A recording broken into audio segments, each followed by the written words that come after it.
And today, I must say, I am so excited to bring you somebody I wanted to bring you for a long, long time.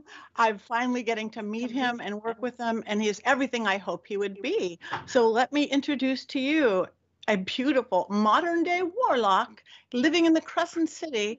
Meet Christian Day. Hi, Christian. Hi, Patti. Hello to your guests. Thank you. Yes, yes. We have been trying, I must say, we've been trying to meet. We were supposed to work together, what, 4 years ago on Ghost Adventures? Yeah, I know you were like traveling the world somewhere and missing planes along the way, but it's like everybody's like, Christian's supposed to be here. It was like that, where's Christian across the world somewhere? We were trapped in the airport at Heathrow for 3 days, and British Airways was blaming everything from America to the president to, technical difficulties. And they had to bring in whatever the British version is of the National Guard because some of the passengers were assaulting people in the airport. It was bad. Wow. Well, I'm glad this has finally came. And I bet my listeners, even though some of them are newer to the craft and some of them aren't, they've been a long time, but almost everybody kind of knows who Christian Day is. You've been kind of a leader of the community for a long, long time. Sort of give everybody your background a little bit. How did that happen? How did you get here to this space?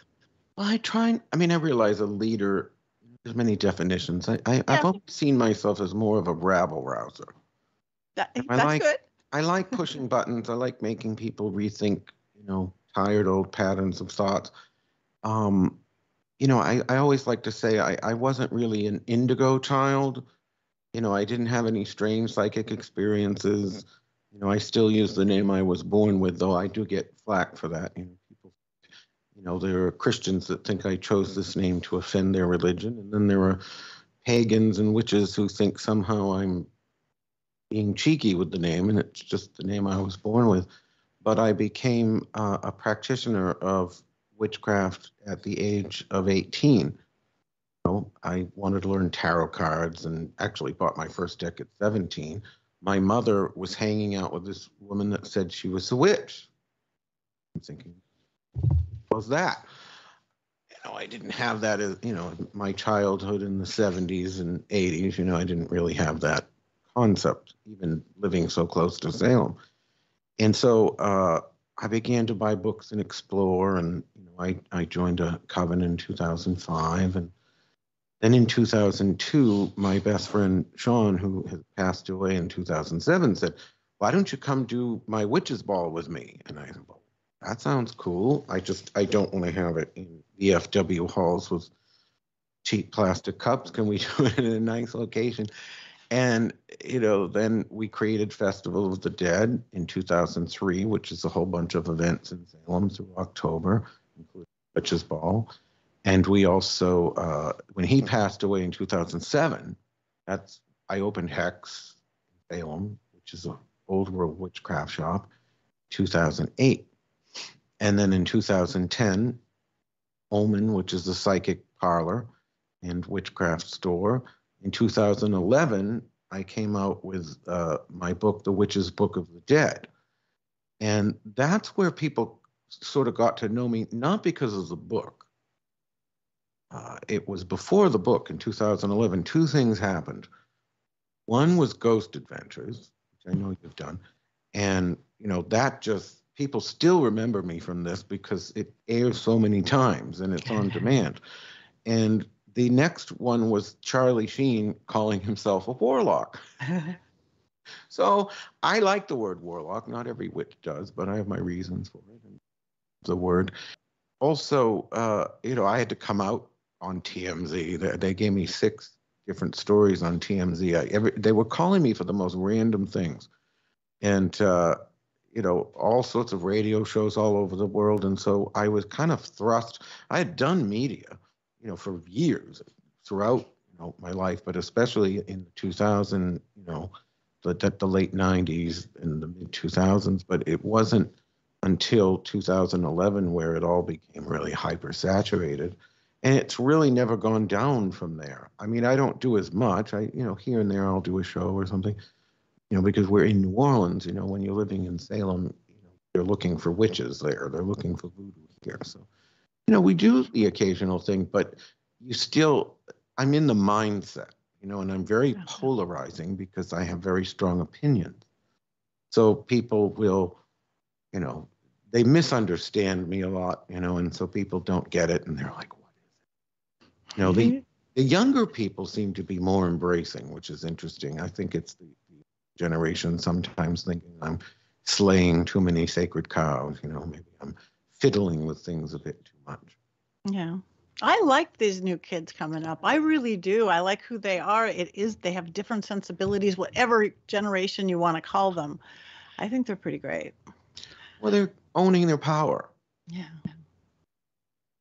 So I like that. So now, so I like even talking about the word warlock. That is something that you've kind of reclaimed, because so much in the craft, like, oh, you're witch, you're male witch, you're female witch, whatever. But warlock, I was told when I was doing this in the 80s, when I first, that whole discover of Wicca, and it's like, oh yeah, not warlocks. That's something different.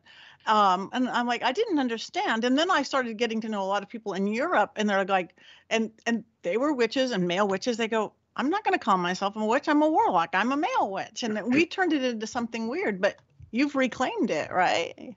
Well, we're in an age of self-discovery and self-identity.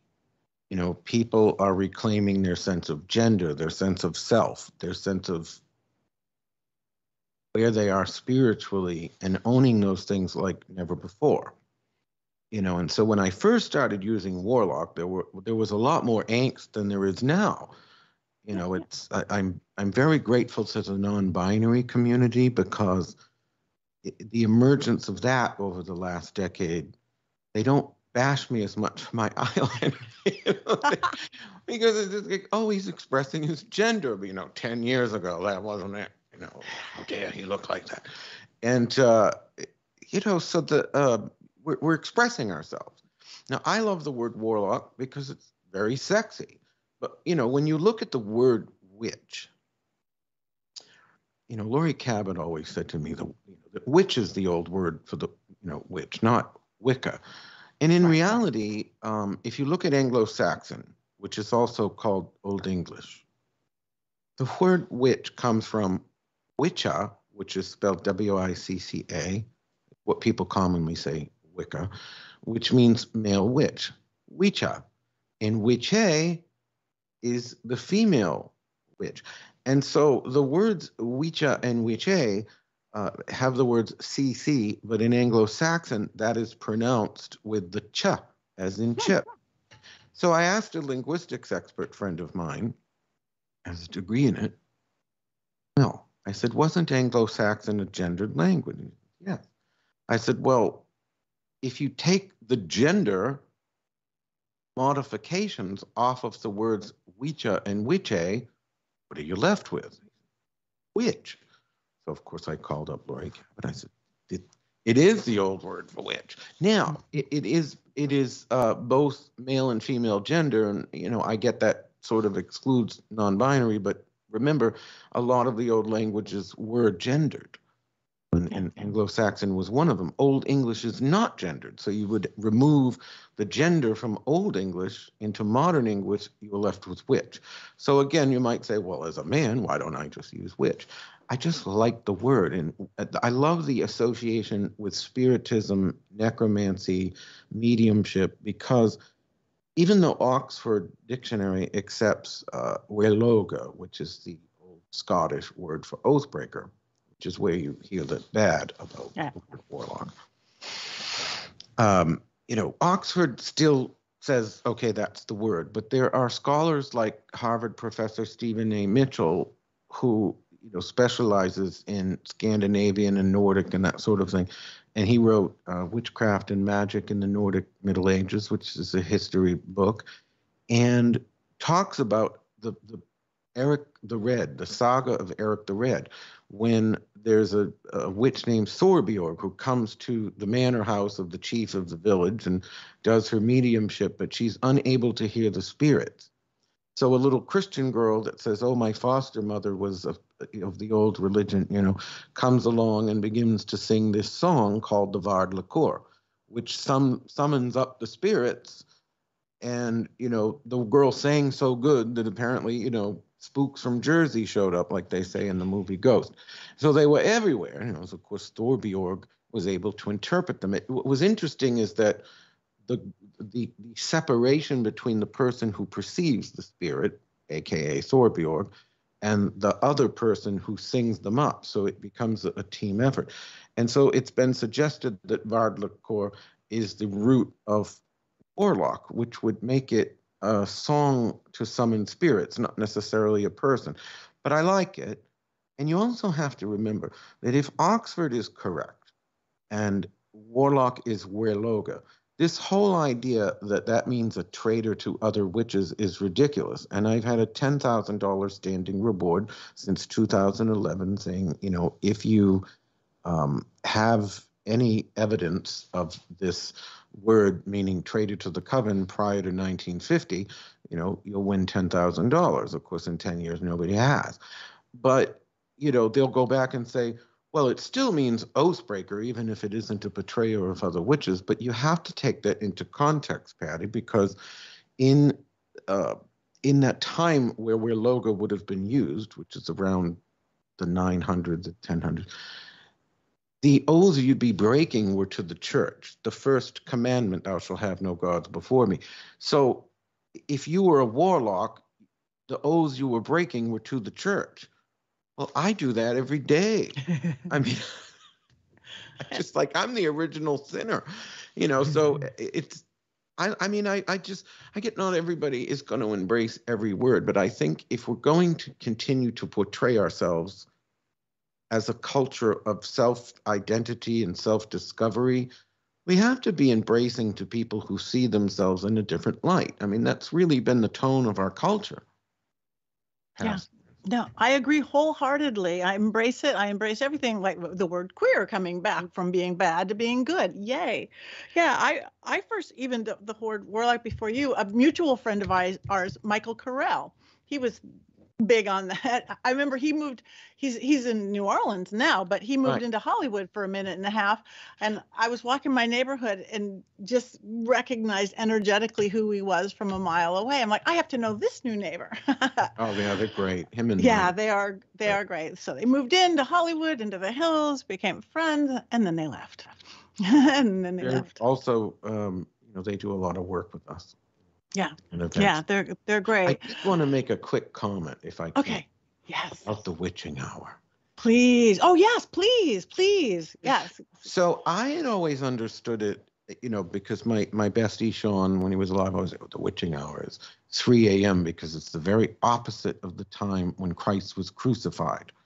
And so that is the mindset that you hear a lot about the 3 a.m. And I had adhered, not that I believe in the divinity of Christ or any of that, but I had, I just assumed that was the folkloric transition to the idea of the witching hour. And my husband pointed something out. Brian Kane, who wrote an initiation into witchcraft and is one of the most educated witches I've ever met. Just knows every tiny fact about everything. And pointed out that at the full moon, at the time of the full moon, at midnight, that is when the moon is highest in the sky. It's not highest in the sky, at other time at midnight, like if it's a sliver, midnight won't be its highest point in the sky. But at the full moon, which is a time long associated with witches and the goddess mystery cults of magic that predate witchcraft, and they all had this idea of the full moon. Well, at midnight on the full moon is highest in the sky. And so that's where the idea actually comes from of the witching hour. So it really is midnight. Really is midnight. And see, I always thought it was midnight. I always said it was midnight, and then everybody's, no, it's 3 a.m. Okay, maybe that's an East Coast, West Coast. No, it's science. Witchcraft is science. Yes. That we haven't discovered yet. Witchcraft is magic, and religion all sync together. I get some people will say, oh, witchcraft is is the magic and Wicca is the religion. No, the word Wicca is really Wicca and literally means witch. So witch is witch. You know what I mean? They're not two separate things. No. Witchcraft is what some anthropologists call religio magic, which is where you can't really separate out these things. You know, when you look into the witches of old, almost never do you find them not associated with something. You know, it's either the devil or the queen of Elfame, a various god. You know, the Thessalian witches would worship Hecate. And it wasn't their religion alone that made them witches. Certainly it was their, you know, we are a magical religion. We are different than other religions, but we are a religion. I didn't always say that, but, you know, over the years, and my husband, you know, giving me all the facts, and, you know, I do a lot of my own research, but they weren't in the same areas that he, you know, we're both researchers. You know, you read either my book or his, and they're heavily cited, you know, with all sorts of primary source material and, you know, facts, and not just rehashing a lot of the books. You know, and so we are that religio magic, and so and we're creating our own power. I think I got a little off track. Sorry. No, go. This is great. Go off track. We have no track. We are a track-free show here. I love it. Again, a lot of my listeners have been doing this for a long time. A lot are new. A lot don't even know anything about it. They just find me along the way, and I get that all the time. Is it a religion? Is it a practice? You know, is it you practice the craft? Yeah. So, you know, this is great. Where I will disagree with the use of the word religion is when, you know, the park pagans, as my husband loves to call them, folding chairs and a sundress, you know, will say, well, we're a religion just like everybody else. Well, we're not a religion just like everybody else. You walk into haunted houses on Ghost Adventures and other shows, and you talk to dead people. The only church I can get that in is the spiritualist church. If I walk into a, you know, granted, Catholicism is probably the most necromantic religion on earth, since everybody you pray to is dead.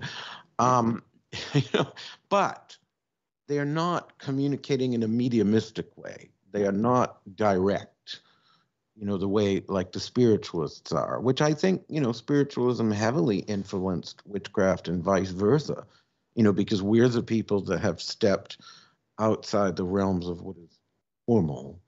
Right. To go to places where even angels dare to tread, you know, won't dare to tread. Right.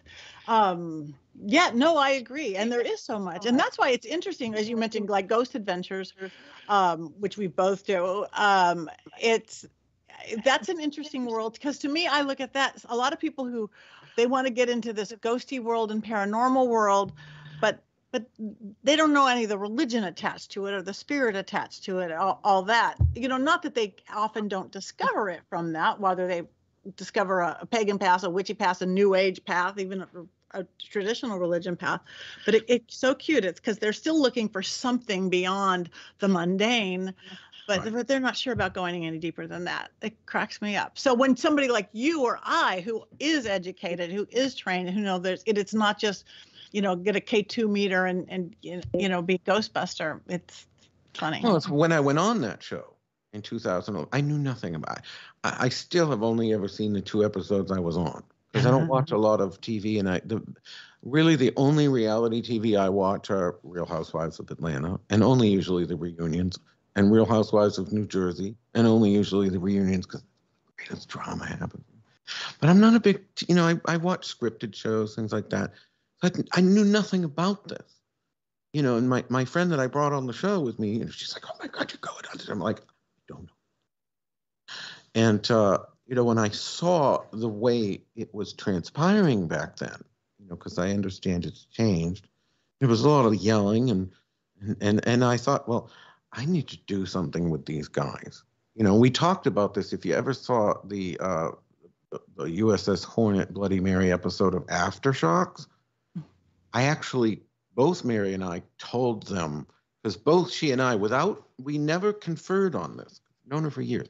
We never conferred on this, but both of us independently were like, yeah, these guys need a little something, you know, to just learn a little bit of the respect side of it, because you're dealing with forces you don't fully understand. And, you know, there are dangers. So that's why I held up the skull and I asked each of them to gaze into the skull. It was a form of initiation, if you will, to say to these people, you are now a creature of spirit. But what does it mean when you're a creature of spirit? In other words, I rang the dinner bell much louder than they had rung it before.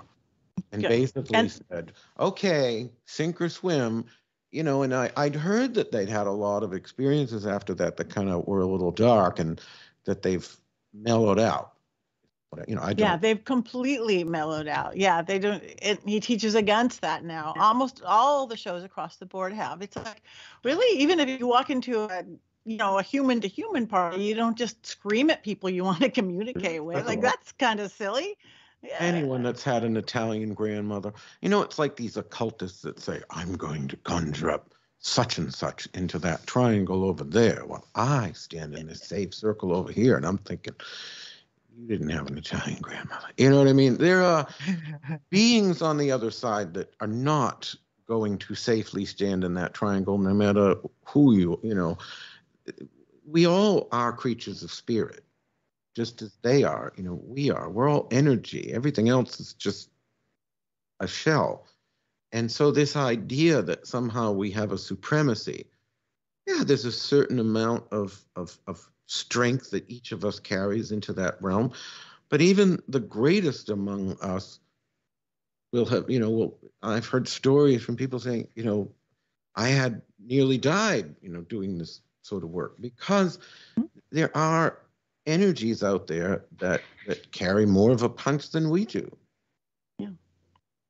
Yeah, there are. I've had people burst into flames. I've had my cartilage ripped off my ribs. Yeah, it's but real. Also, the importance of people like what you're doing and going into these places. I've said this for many years, long before I did any of the ghost things, so that because the paranormal things, got really popular in the late, it was in the mid-2000s, I think it was.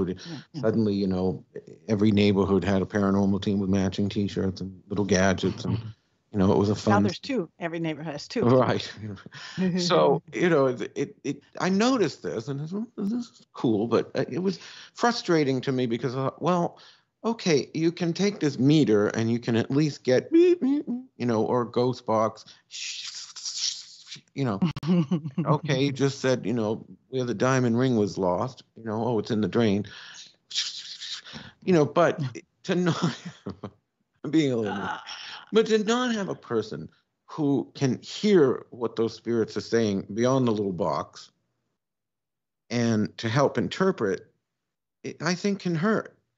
We can also hinder. I've also said, we talked about this on the phone. I said, you can hinder because as a witch, you walk into a place and you can make it haunted, like the witch house, which is completely not haunted. I made it on it. You can tell that story. Every one of those neighborhood matching T-shirt groups wants to go to the Salem witch house to see the ghost. It's not haunted. I mean, no more than any other, building, spirits aren't trapped necessarily in space. But, it really boiled down to, if you saw the Salem episode I was on, Jeff Belandra calls it, he wanted me to do the Lyceum, which is a restaurant no longer there. And but the building used to be Bridget Bishop's apple orchard, and it was also the first public demonstration of the telephone by Alexander Graham Bell. And so, but the owner at the time was such an alcoholic, and I didn't want to deal with him. He'd been rude to my guests when I'd had events there. I said, I don't want to go there. Let's go to the witch house. And he said, oh, is it haunted? I said, no, but I'm going to do a necromantic ritual. We'll conjure up spirits. It'll be haunted by the time I'm done. So I get the call from the woman that manages the witch house, and she works for the city. The building is owned by the city. It was actually the home of witch trials Judge Jonathan Corwin.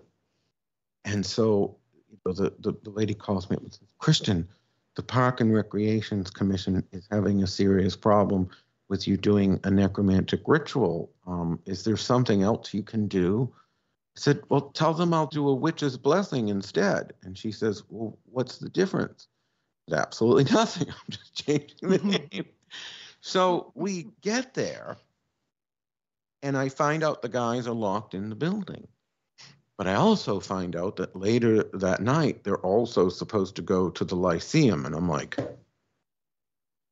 I'm doomed. Bridget Bishop, every time I've done any sort of TV show associated with the Lyceum, camera equipment breaks, batteries die left and right. There's always paranormal phenomenon. Every time we did events there, there'd be grease fires in the kitchen and furniture falling down. Bridget Bishop rules the roost. And what am I going to do?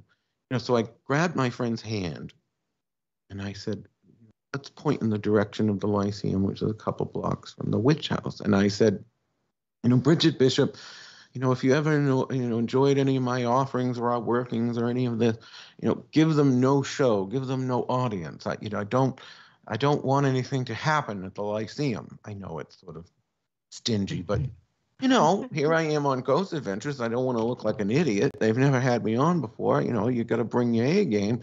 And with spiritual and magical matters, that's, it's never 100%. No magic or psychic ability is 100%. So that's got to be, okay, this is the night you're really got to be on, right? So we go into the house. Up until that point, they got very little. And when we walked into the door, their equipment began to go a little wonky. But it was when we actually did the work, in the work that I talk about in my book, The Witch's Book of the Dead, things like pricking your finger for 3 drops of blood, having a human skull, which unfortunately I can't have here, because of the laws, just having that tool and all of the water and the honey and all, they're all things that you can see in the Odyssey. They're not anything too mystical or arcane, read about them in high school. And so when we did that, everything went really insane. The ghost box called out my name. It called out the name of the skull, Robert. And when Sean said his name was Robert, when he first bought Robert, I said, oh, yeah, whatever, Sean, you're just giving him a name. And, I'm a very skeptical person. A lot of people know that, but I am. So I have a high bar of, oh, sure, And so that, calls out the name Robert. It's just fucking Sean. Oh, sorry, I don't know if I can swear. But I said, Sean was right. So then they ask who the spirit is. And it calls out the name Bridget Bishop. That's why you can see me laughing on the show, because I realized, oh, she didn't just listen to me. She's here, and not for anything. The home of one of the witch trials judges is really not the place that the witch trials victims are going to really be comfortable hanging out. Just saying. Yeah. So then Zach calls me a few weeks later, and they really, after the show aired, and they really liked how it went. And, I said, well, how did it, I noticed that you didn't get much over there at the Lyceum. It was a lot of reenactments and conversations about what happened before. Oh, yeah, we didn't get anything there. And I'm like, I have a confession to make, and so I talked about all of this on the aftershocks. They wanted to know if I was still, having conversations with Bridget Bishop. I said, well, that's just boring. Let's actually tell them what really happened, because we didn't just show, those shows are very good at showing the existence of spirits. But by conjuring up spirits that were not there, my assistant and I also showed magic. Yeah, and that you can do this. Is it going to happen every time? No, but you do have this power to manifest the things you're trying to have happen. Yeah. And I think people are starting to notice that. I think that's why I work so much, because a lot of teams, they realized having a medium was good, having somebody who could really talk to the dead. But then they realized having a witch who's a medium, you can call in the dead, you can create it, because it's like you can also lift send the veil, them away. You can bring in all this stuff, or send them away. So yeah, that's why I keep working with all these. I mean, from YouTubers to everything else, it's like we're nice to have on hand. Come here, go away. Even the 2010s really brought about the paranormal investigator and author, a friend of mine, Ron Kolek, did a conference at the Hawthorne Hotel and asked me to speak. And, and I'm talking about all these things. I get some, well, I'm a demonologist. And there were 3 other demonologists. And they were all going on about, this is, witchcraft is dangerous. It all comes from the Warrens in many ways were the people that kind of really separated witchcraft out as a negative. And, I love the Conjuring movies because they're scary, but they do annoy me at the same time, because well, I wrote about this in the book. There's no evidence that this person, none of the things they said about this Bathsheba Sherman were verifiable in the real world. In fact, she died a normal death, I think, Greg recalls. She wasn't hanging from a tree. And people went to her grave and broke it in 2. And it wasn't the first time that her grave was vandalized. And so as a person who honors those on the other side, that just instantly goes, what's wrong with you people? We need to show a respect, and so I think, nothing, everybody has their religious beliefs, and I'm not anti-demonologist per se, but I find that realm tends to operate with less respect for those on the other side. Things tend to be positioned as very negative, very harmful, even when they're, Ouija boards, for example. There's literally no, I believe the scientists call it the ideomotor response. There's no mechanical difference between a pendulum and a Ouija board. There just isn't. Right. You're allowing energy to flow through. But everyone that comes into our shops, they're like, woo, woo, woo, with the pendulum. Then they see the board and some of them are flipping out and going nuts. And I'm thinking, there's literally no mechanical, whether it's psychological and only an ideomotor response, which basically means your mind doing it for you unconsciously, or whether it's spiritual, the mechanism is still the same. Right. You're just asking either your higher self or some outside entity to move a planchette or move a piece of rose quartz. It's like, I don't have the issue with them. I mean, I find Ouija boards tedious because it's the spiritual equivalent of texting. So, I've never quite gotten, that's where the kids and I will sort of differ. I can't have these long conversations in the texting. And that's what a Ouija board is, it's like, hurry up, Yeah, no, I will use them in certain things and in small groups, not in large groups, not for filming because they are boring. I'll use a chalkboard with a chalk planchette because that moves faster. But yeah, I'm the same thing. I've been using Ouija boards safely since I was 7, and I missed all the religious and everything. It just cracks me up that people, and then they sit with their dowsing rods, their pendulum, their every other contraption, even their K2 meter. The spirit, that modern stuff is technology to do the same thing. You're asking outside the realm. Oh my God. You are so fun. So tell us a little bit about things you have coming up, like what's WitchCon and HexCon, all these things. Oh, there's just so much. I know. We just finished with Festival of the Dead, which is, a 31-day psychic fair, the official Salem Witches Halloween Ball, and a dumb supper, by the way, where everyone becomes the medium in silence. Usually they'll bring you or I or someone like us, to be the connectivity, whereas the dumb supper brings everyone into silence. You're not allowed to speak. We do play music because, 60 people chomping can be a problem. But, it creates the medium. And so that's our October. The next thing, we have President's Day weekend, the 18th to the 20th, is WitchCon. And what WitchCon really began as, well, we have an event every August. It's the first weekend of August, and it's called HexFest, a weekend of witchery in Old New Orleans.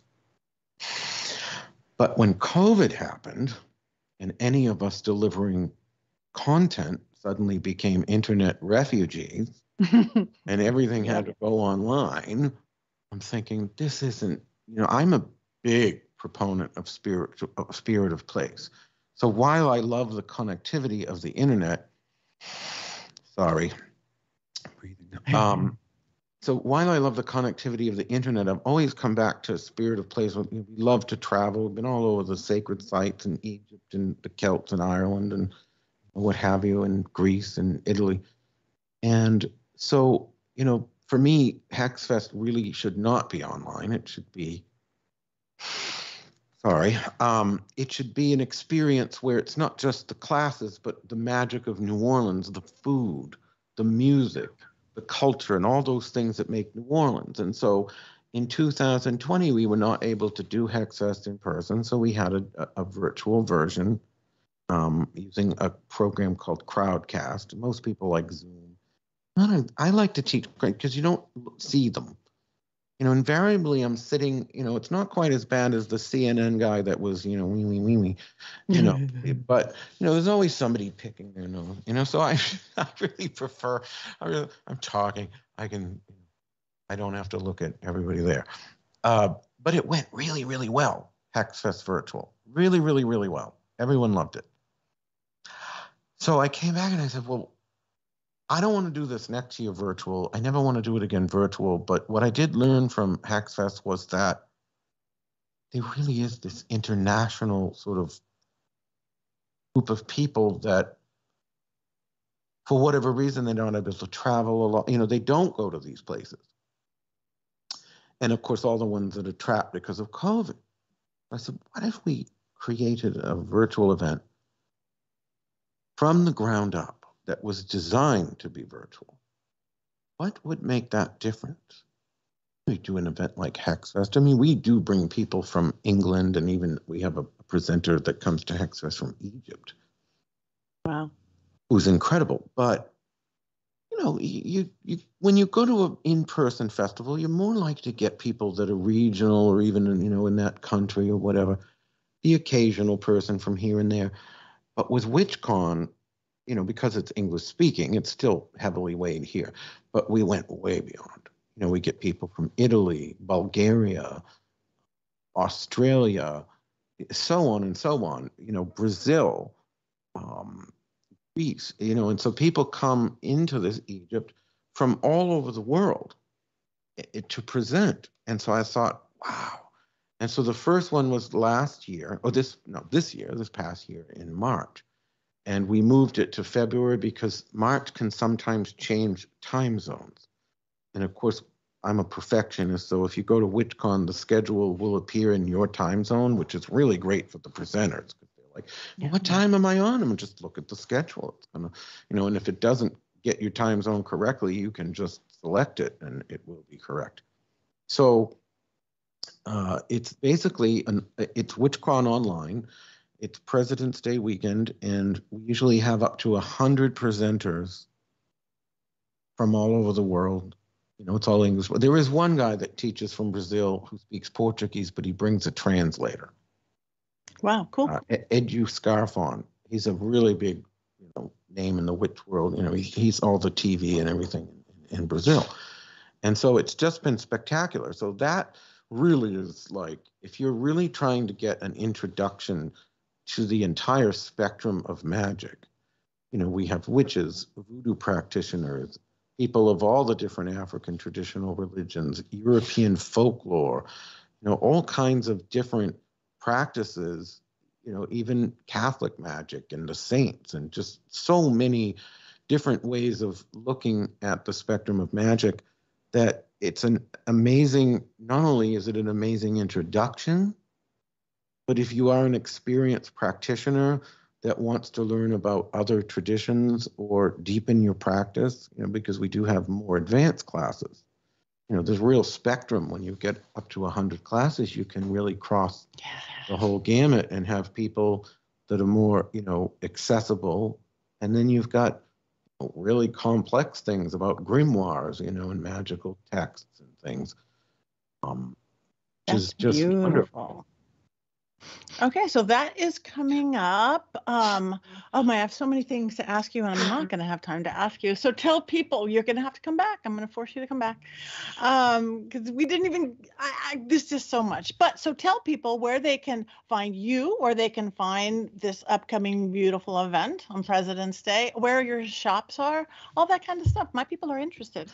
Well, the best link really is Warlocks Inc. WARLOCKSINC.com, because that has links to everything else. Or my personal site and blog, christianday.com, which has links to everything else. Because there's so many different, we have the Hex Education Network. We've got Hex at 246 Essex Street in Salem. We've got OMEN at 184 Essex Street in Salem. We have Hex at 1219 Decatur Street in New Orleans, and OMEN at 1205 Decatur Street in New Orleans. So the two shops are relatively close together. In fact, in New Orleans, they're only 3 stores down. So it's very easy to find us. We also have the New Orleans Spirits and Spells walking tour, which is a combination ghost tour and magical tour that really embeds you into the magic of the city so that you understand the legacy of voodoo and witchcraft here in New Orleans. So there's just so many different things. There's so many different things. And from 2 very magical cities. Yay. All right. And your books, people can get you and your husband's book on.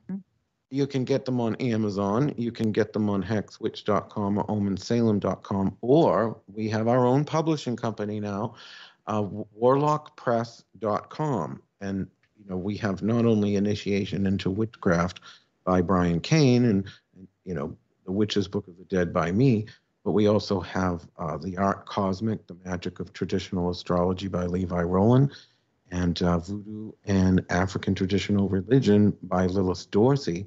And we've got more in the pipeline. So there are so many things going on there. Really, we're looking for authors as well. Hint, hint. Sure, let's talk. That is beautiful. We just had Lilith on. She's great. Yeah. I was just out with her last night. Oh, I feel so far away here over on the West Coast. So I'm traveling. I'm leaving for Dallas in the morning. So I'll wave. I fly fast. Well, you're always welcome anyway. to New Orleans. Thank you. Well, as a rule, right now I'm there every Halloween for the Vampire Ball with Sebastian. Just one time I can't be here. I know. So we'll figure that out. We'll figure it out. I'm working on cloning. I'm working on getting rid of time and space onto our realm. There's so many things to do in this life. Anyway, thank you. An honor to have you. Thank you, Christian Day. So you guys check him out. Check out his magic. Check out his shops, his school, all of it, because you're going to love him, just like I do. So thank you for visiting the Witching Hour.